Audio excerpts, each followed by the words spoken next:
Trench warfare was a defining feature of World War I, characterized by the prolonged and brutal stalemate on the Western Front. This video delves into the horrors of trench warfare, shedding light on the grim realities faced by soldiers who endured these harrowing conditions. From the physical and psychological toll to the environmental challenges, the consequences of trench warfare were far-reaching and contributed to the deaths of over 9 million military personnel during the war. Trench warfare in World War I was a result of a combination of factors, including military strategies, technological advancements, and the geographical characteristics of the Western Front. The Western Front, where much of the trench warfare occurred, was characterized by a flat and open landscape, which made it difficult for either side to gain a significant advantage. As a result, the front lines of the opposing armies became locked in a stalemate, with neither side able to make substantial advances. The technological advancements in weaponry during this period played a significant role in the development of trench warfare. Rifles, machine guns, and artillery had become much more deadly and accurate, making it difficult for attacking forces to advance without suffering heavy casualties. This forced both sides to seek cover in trenches for protection. Both the Allied and Central Powers quickly realized the advantages of a defensive strategy in this new era of warfare. Trenches offered protection from the devastating firepower of enemy artillery and machine guns. Soldiers would dig deep and complex networks of trenches, complete with barbed wire, bunkers, and other fortifications, creating a formidable defensive line. Early in the war, there were attempts at mobile warfare, where armies tried to maneuver and outflank each other. However, these tactics often led to significant casualties, as attacking forces were exposed to enemy fire. The defensive positions of trenches provided a more sustainable and survivable option. Despite various attempts to break through enemy lines, including large-scale offensives like the Battle of the Somme and the Battle of Verdun, military leaders were often unsuccessful in achieving decisive victories. These offensives often resulted in massive casualties without significant territorial gains. The trench systems stretched for miles, and the areas between the trenches, often referred to as no man's land, were heavily fortified with barbed wire and heavily defended by both sides. No man's land offered little to no protection for soldiers and was left littered with destroyed military equipment, bomb craters, and the dead. This limited mobility made it extremely perilous for soldiers to advance across open ground. The combination of defensive advantages offered by trenches, the effectiveness of modern weaponry, and the geographical characteristics of the Western Front contributed to the development of trench warfare during World War I. The resulting stalemate and the inability of either side to break through the enemy's defenses led to years of brutal trench warfare along the front lines. Trenches were often a nightmarish mix of mud, water, and filth. The constant exposure to wet and unsanitary conditions made soldiers susceptible to diseases like trenchfoot and trench fever.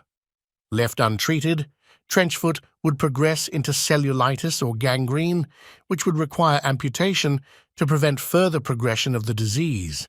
The putrid, waterlogged environment also bred rats, lice, and other vermin, which spread illness like dysentery and cholera, adding to the soldiers' misery. Throughout the war, over 113,000 soldiers would die from diseases acquired while in the trenches. The trenches provided some degree of protection, but they were far from impervious.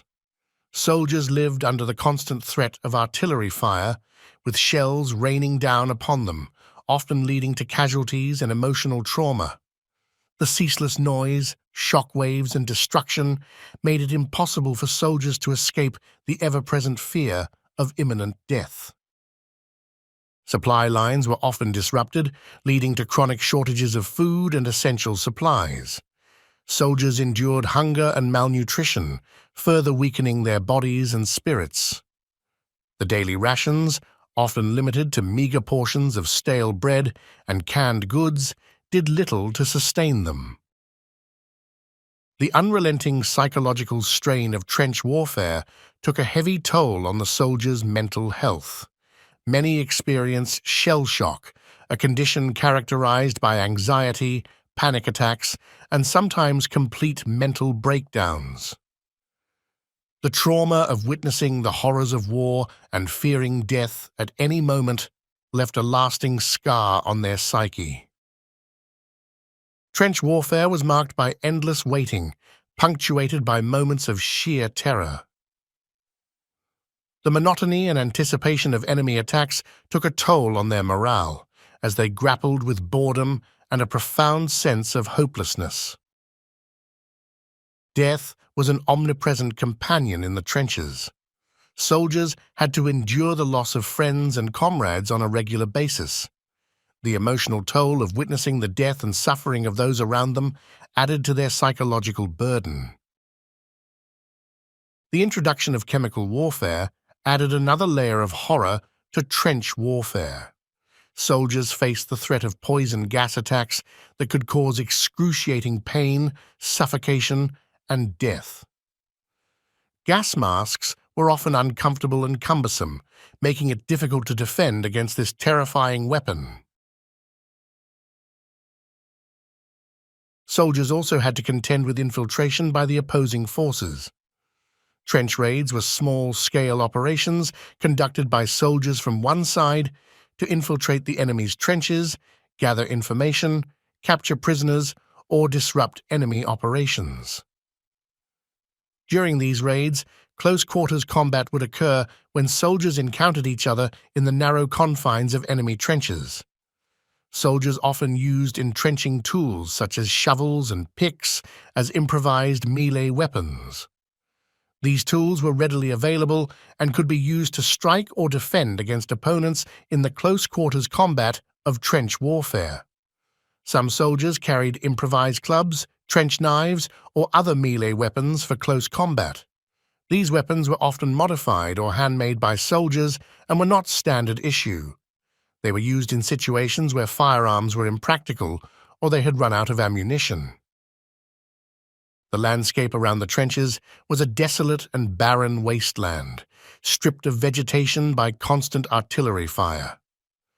Soldiers lived amidst this desolation with the constant reminder of the destructive power of war. Trench warfare during World War I stands as a testament to the human capacity to endure unimaginable hardships. The physical, psychological, and environmental horrors of the trenches combined to create an infernal landscape where death and suffering were everyday companions.